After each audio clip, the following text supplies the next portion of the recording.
Good afternoon, ladies and gentlemen. Today we are back with a Los Angeles Clippers offseason preview. This team had a really disappointing postseason defeat to the Denver Nuggets, and they're really going to be trying to figure out where they went wrong in that series. And it's hard to figure out because they, in theory, should have one of the best star players in the world, one of the best second options in the entire NBA. Doc Rivers is supposed to be one of the best coaches in the NBA. They were supposed to be a deep team. They were the team I thought would win the championship, and they just couldn't figure out how to play as a team. They were never equal to the sum of their parts. They were always less than the sum of their parts. This team's got a lot to figure out this offseason, so let's try to unpack everything going on with the Los Angeles Clippers and try to figure out what they can do to reach that championship ceiling that we all thought that they had this season. So, as always, in these offseason preview videos, we'll start with the coach. Doc Rivers is supposed to be a really good coach, but he just sent this team out there and they had a very simplistic offense that the Nuggets didn't have a whole lot of trouble stopping. There was not a whole lot of off-the-ball movement. And when you have defenders like Jamal Murray and Nikola Jokic that aren't terrific defenders, that's an area where you can take advantage of them. Even the role players, like obviously Jeremy Grant and Gary Harris and Torrey Craig are good defenders, but what about Michael Porter Jr. and Monte Morris? Like, those guys are guys you can take advantage on the defensive end of the floor. And the Clippers were just unable to do that because of how stationary their offense was. So a lot of that comes back to Doc. He needs to work on his offensive scheme because it just really did not look good in the playoff series against the Nuggets at all. He also just needs to figure out how to fire up this team and get them to come together as a family, because we're seeing it with the Nuggets, we're seeing it with the Heat. If your team isn't the most talented, if you're able to bond and be a family culture team, you are able to go further than the sum of your parts would indicate you should be able to go. And the Clippers just didn't have that. So imagine if you have the most talented team and you guys have a really good bond as a team, that's as good as it gets. And that team just had so much potential this year, and they never realized it. And I think that a lot of that comes back to the coach, and he needs to get much more out of his players than he did this year. In the draft, they only have the 57th pick, so there's not going to be a whole lot of help coming there. I mean, maybe you can get a guy that can play minutes for you in the regular season, but with the 57th pick in the draft, realistically, you're not going to get a guy that can be a contributor for you in the playoff. That's just a fact. In terms of trades, I think they could throw together a kind of enticing package with the contract of Patrick Beverley or Lou Williams, along with a interesting young player in Landry Shamet, and try to get a good player, especially a playmaker, because this team just seems to really lack playmaking. That's probably the worst part of Kawhi's game at the moment, is his playmaking, and the rest of the team just doesn't have enough playmaking to make up from their star struggling in that area. Paul George isn't a great passer. Lou Williams isn't a great passer.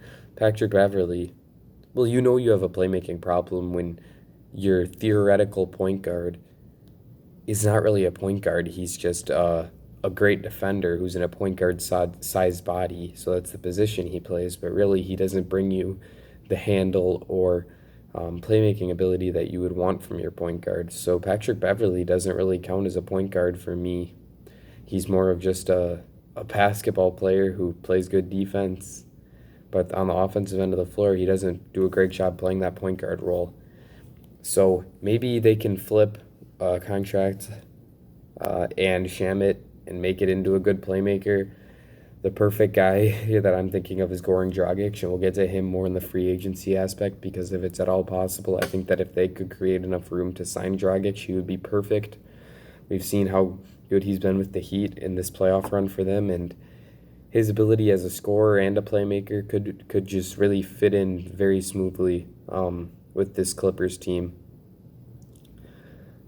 Otherwise, there's not too many names that I can think of in the trade market that could be a very valuable playmaking improvement for this team.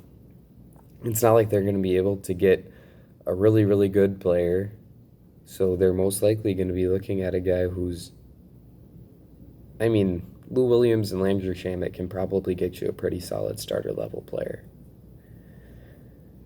But this team looks like it needs more than that. They just need the playmaking, and we'll get to that in the free agency, which is the next thing that I want to talk about. Outgoing, they have Marcus Morris and Montrezl Harrell. If they can, I don't know that they're going to be able to bring both these guys back. And if they don't, it's a tough decision to make, because if Morris walks, then you're really, really light in the front court. You're likely either starting Patrick Patterson, or you're bumping Kawhi to the 4 and Paul George to the 3 and starting Landry Shamet or Rodney Magruder at the 2. So that's a very, very big shakeup to their starting lineup. And I don't think that they would want to start Kawhi at the 4. So bringing back Morris seems pretty important in that way, but I don't know if he'll want to sign back here. I don't know if his attitude is a problem in the locker room. I have a lot of questions about Marcus Morris, and I don't think that he is the answer to their problems, but I think that bringing him back might be a necessity. Similar with Montrezl Harrell, I think that he's very important to them because he brings energy that Kawhi really lacks. As a leader, Kawhi is not an in-your-face type of loud encouragement, emotional leader. He's more of just a quiet, leads by example type of guy, which can be really good, but as we saw in that series, he's just not enough of a vocal leader to encapsulate his team and fire them up and get them to give it their all on the court. And that's something that Montrezl Harrell could be. He's got a fiery personality, and there's leadership potential there with him from what I've seen, but he really didn't play well at all in the playoffs, and if a team offers him a large sum of money, I don't know if the Clippers will be willing to match it and bring him back. It's a big question for me in this offseason is what they decide to do with these two free agents.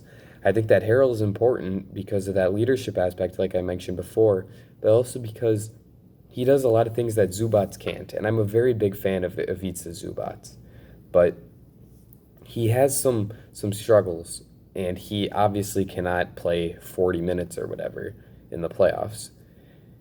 I like him better than Harrell. I think he's a better player than Harrell, but he just doesn't have the same. In some matchups, Harrell's better. That's my point.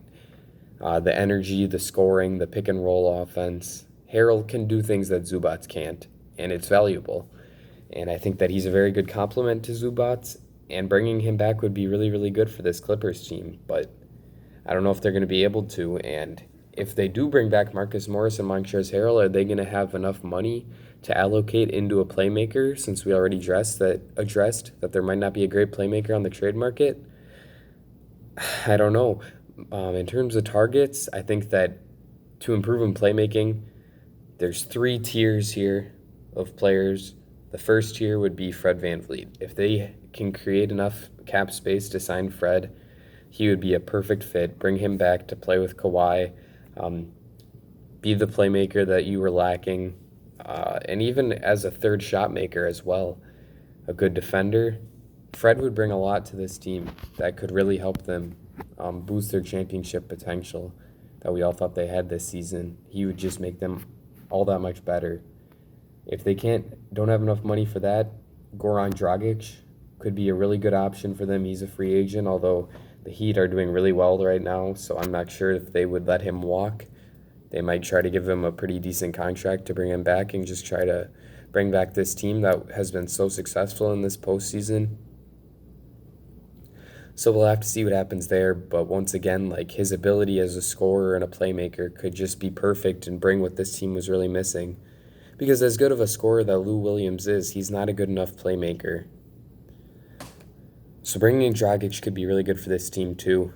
If both of those two guys are too expensive, they could bring in like DJ Augustine or someone like that to be their backup point guard who can handle the ball well and make plays for his teammates. DJ Augustine's not a bad player, but he's not a momentum changer either. So this team's free agency decisions are going to be very interesting, and I'm not particularly sure what they're going to do.